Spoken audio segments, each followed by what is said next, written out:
এই রমজানের মাধ্যমে তুমি তাকওয়া অর্জন করো, গুনাহ থেকে নিজেরে কন্ট্রোল করো। রোজার দ্বারা তাকওয়া যেই পরিমাণ অর্জন করা যায়, অন্য আমলের দ্বারা এই পরিমাণ অর্জন করা যায় না। রোজার মধ্যে বড় আমল দুইটা, এক হলো তারাবির নামাজ, আর এক হলো রোজা। এরে নবীর উম্মতের দল, এই মাসে আর একটা সুন্দর আমল হলো কোরআনের তেলাওয়াত। আমি আগেই বলছি, মনে থাকলে আবার বলেন, রমজানে একটা নফলের দাম কি একটাই না ফরজের সমান? একটা ফরজের দাম 70টার সমান। ও এলাকার মুসলমান যুবক বাবারা, মা বোনেরা, বৃদ্ধ বাবাজিরা, আগামী রমজান পাওয়ার গ্যারান্টি আছে। অতএব আমার অনুরোধ, এই রমজান যারা পাইছেন, পাবেন, আপনারা এই সময় নষ্ট করবেন না, নফল ইবাদত ছাড়বেন না। নফল ইবাদতের মাধ্যমে দাম কি হবে জানেন? কিয়ামতের দিন ফরজ আমলের যত ঘাটতি হবে সব নফল দ্বারা পূরণ হবে। অথচ আপনাকে কে জানি বয়ান দিছে নফল লাগে না, অথচ স্পষ্ট হাদিস, ফরজ আমলের ঘাটতি পূরণ হবে নফল আমলের দ্বারা। আর রমজানে একটা নফল ফরজের সমান। এই রমজানে নফল ছাড়বেন কেন? ও তারাবি পড়নেওয়ালা বাবারা, আপনারা নফল যত পারেন বাড়ায় পড়বেন। কমপক্ষে 20 রাকাত যেন তারাবি হয়। 8 রাকাত নিয়ে কেউ দ্বন্দ্বে যাইয়েন না, কোনো দূরত্ব নাই। ইবাদত আল্লাহর জন্য করবেন। যদি কেউ ওয়াদাই করে ফেলেন যে আমি 8 রাকাতের বেশি তারাবি পড়ব না, তার কাছে আমার মোহাব্বতের আওয়াজ হলো, ঠিক আছে মেনে নিলাম। আপনি 8 রাকাতই তারাবি পড়েন, তবে বাকি 12 রাকাতও পড়েন, নফল হিসাবে পড়েন। দেখবেন এই সওয়াব আর আগামী রমজানে আপনি পাবেন কিনা গ্যারান্টি নাই। অথবা রমজান পাইছেন, আপনি অসুস্থ, লাভ কি? ওই দেখেন না একদল, রমজান আইলেই বিপদ, মনে হয় অসুস্থতা বেড়ে যায়। আছেন এরকম কিছু মানুষ? আজকে কেতাবে দেখছি, বড় এক বুজুর্গ পাকিস্তানের হাকিম আক্তার সাহেব রহমতুল্লাহ আলাইহি লেখছে। কি লেখছে জানেন? এক এলাকার মানুষ একেবারে আওয়াম, শিক্ষিত না, ওখানে হুজুরে গেছে ওয়াজ করতে, রমজান আইতে আছে, রেডি হও। এরা বুঝে না রমজান কি। কয় হুজুর এটা কি? কয় এটা আইলে ফজরের আগের থেকে সন্ধ্যা পর্যন্ত না খায় থাকা লাগবে। কয় এটা আবার কোন গজব? সারা দিন না খাইয়ে কহ একটু পানি টেনি, না পানিও না। কয় কি পানিও পান করতাম না? কয় না। এই বিপদের লাগে তো মোকাবেলা করতে হইব। এবার কয় হুজুর এটা আইবে কোন দিক দিয়া? কয় যে পশ্চিম দিক দিয়ে। তাই? কবে? 29শে শাবান, শাবানের 29 তারিখ। টাইম কোন সময়? কয় সূর্য ডোবার পর। কয় হুজুর ঠিক আছে বুঝলাম। হুজুরে বয়ান করে গেছে, সবাই রেডি, লাডি বানা। এই এলাকায় রমজানের ঢুকতে দেওয়া হবে না।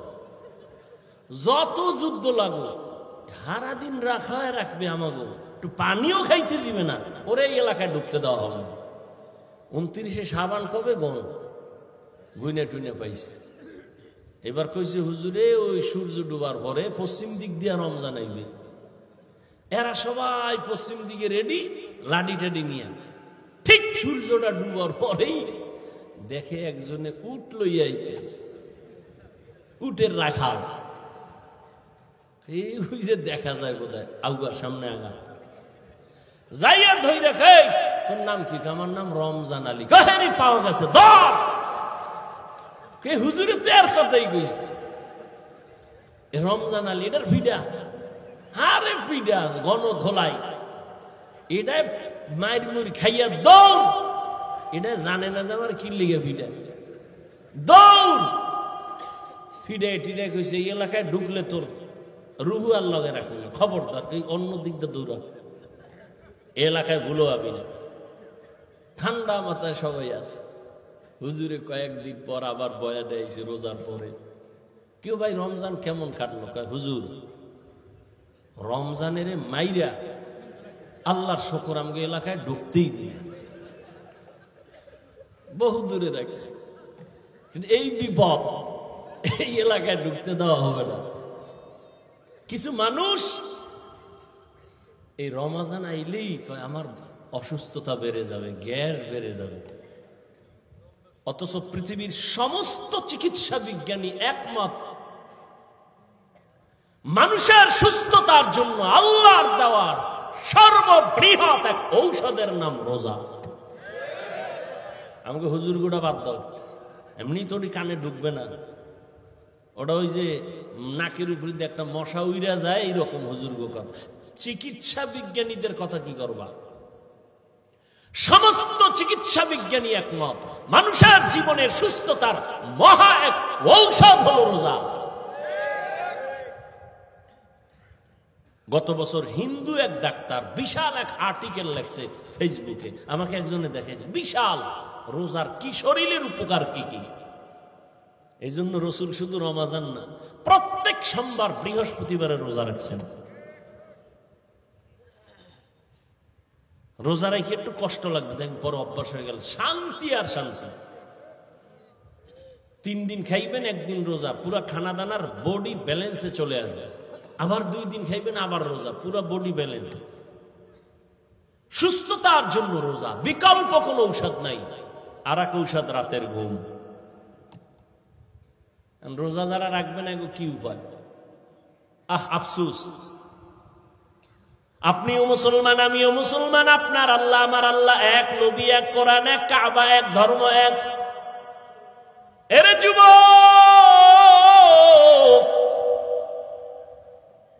আপনি রোজা রাখতে চান না, আপনার ছেলেও চায় না, মেয়েও চায় না। আল্লাহর শুকর, আমাদের ছোট ছোট বাচ্চারা রোজা রাখবে।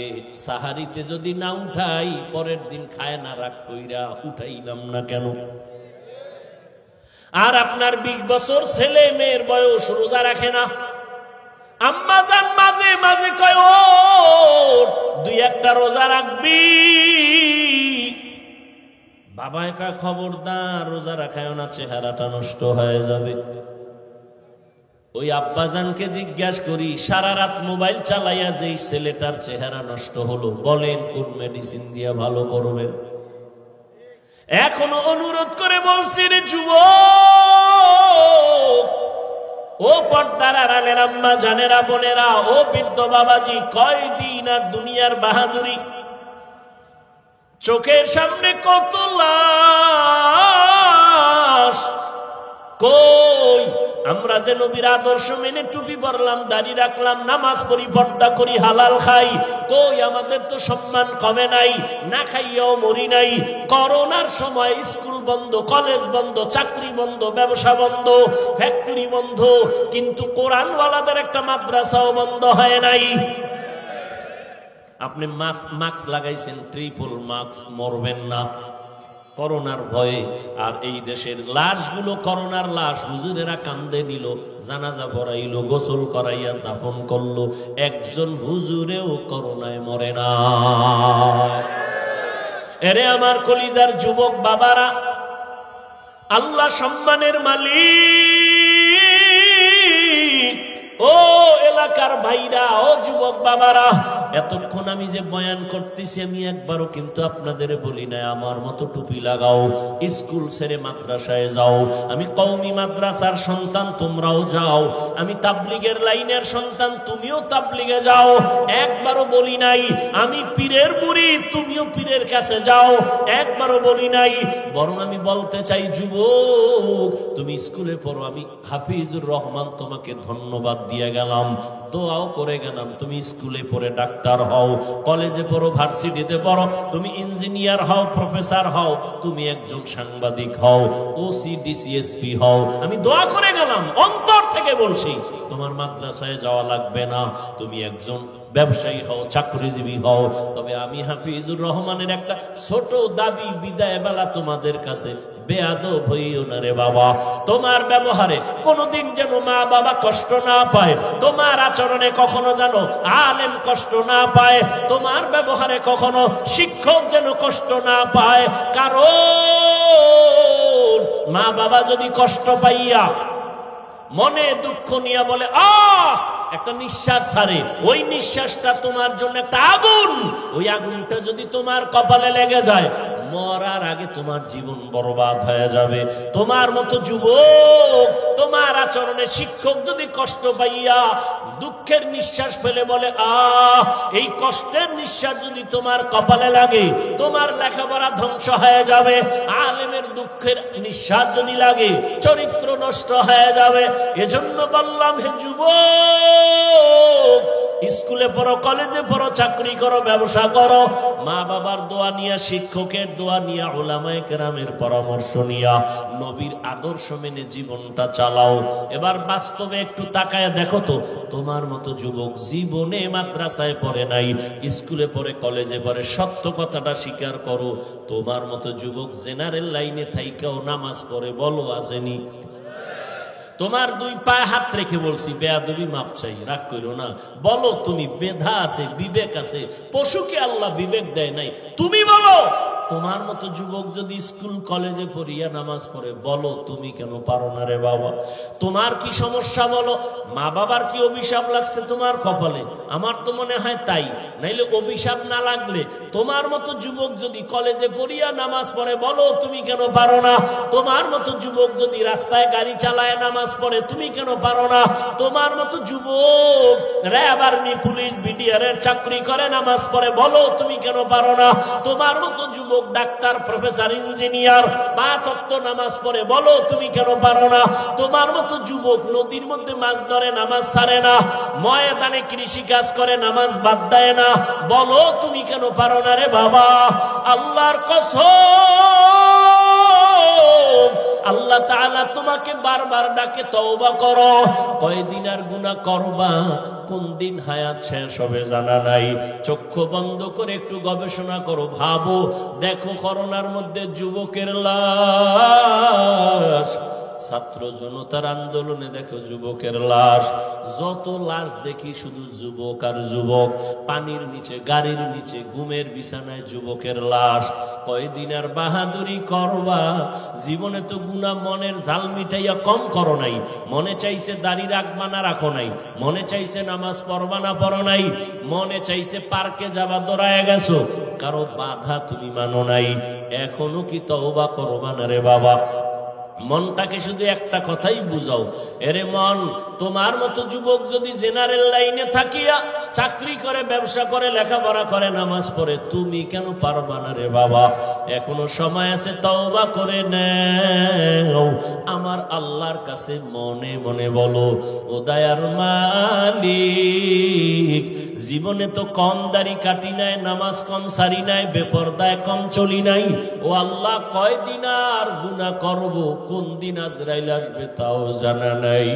তওবা করিয়া নাও, এই বরকতের মাস আর পাবা কিনা জানা নাই।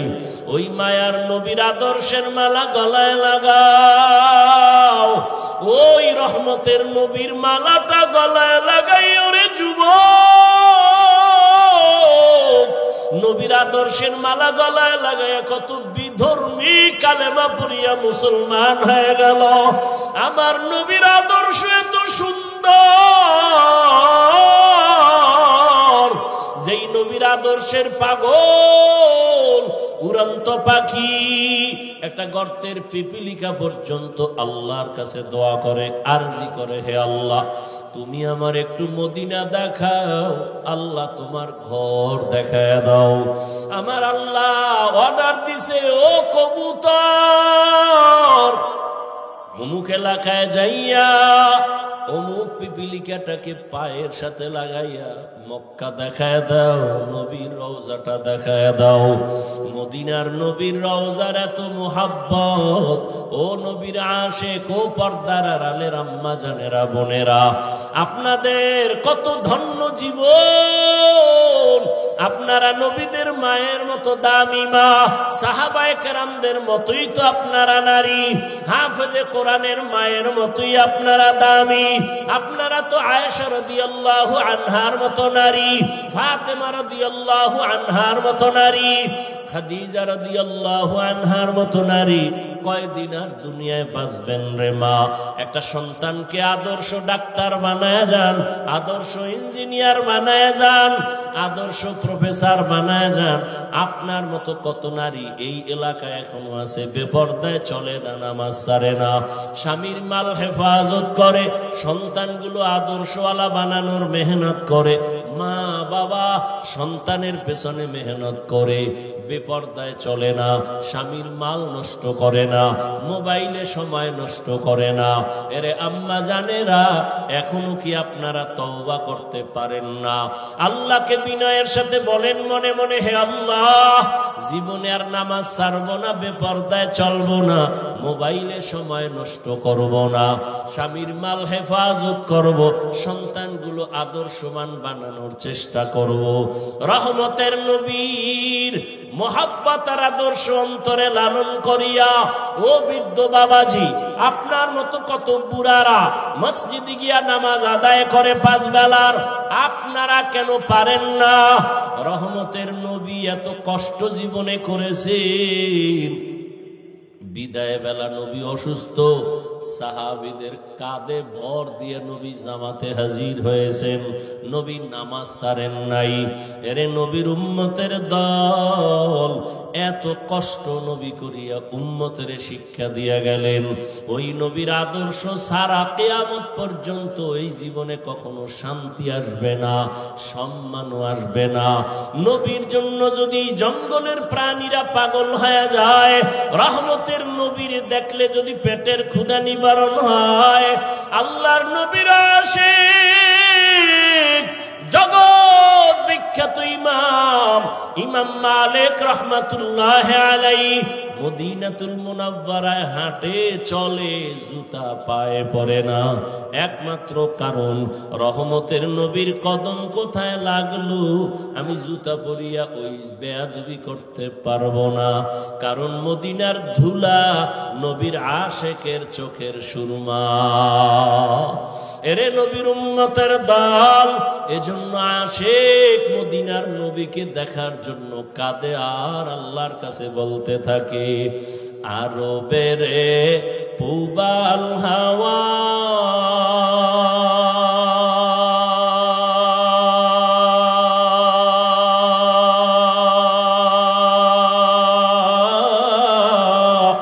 পশ্চিমে করে সুধাওয়া,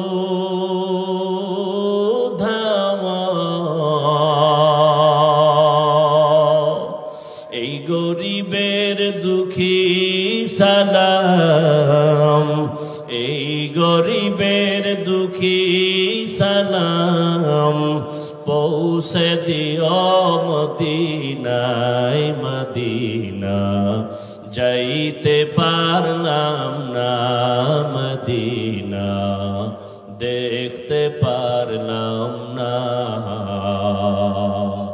আমি অসহায় তাই এত দূরে রই, আমি অসহায় তাই এত দূরে রই, শুধু সালাম জানাই মদিনা যাইতে পারলাম না, মদিনা দেখতে পারলাম না। মদিনা নাম কত সুন্দর,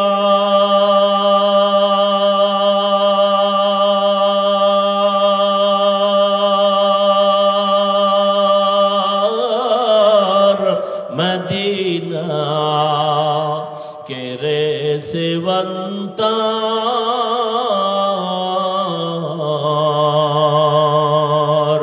পাখির ন্যায় ডানা থাকলে, পাখির ন্যায় ডানা থাকলে যেতাম মদিনায়, মদিনা যাইতে পারলাম না, মদিনা দেখতে পারলাম না। এরে আল্লাহর বান্দারা, ওই মদিনার মোহাব্বত অন্তরে জমা করে এখনো সময় আছে, তওবা করো আর আমার মালিকের ডাকো আর বলো, হে মালিক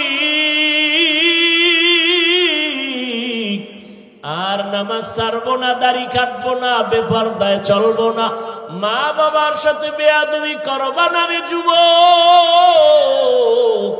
ওলামায়ে কেরামের দোয়া নিয়া, শিক্ষকের দোয়া নিয়া, নবীর আদর্শ মেনে চলবা।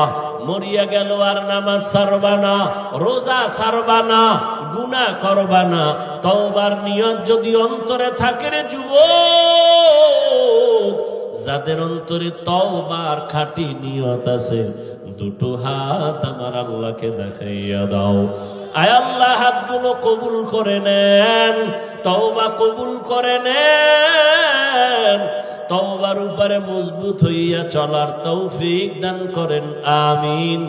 আলহামদুলিল্লাহি রাব্বিল আলামিন, والصلاة والسلام على سيد الأنبياء والمرسلين وعلى آله وأصحابه أجمعين يا أرحم الراحمين يا أرحم الراحمين يا أرحم الراحمين رب ارحمهما كما ربياني صغيرا اللهم إنك عفو كريم تحب العفو فاعف عنا اللهم إنا نسألك رضاك والجنة ونعوذ بك من سخطك والنار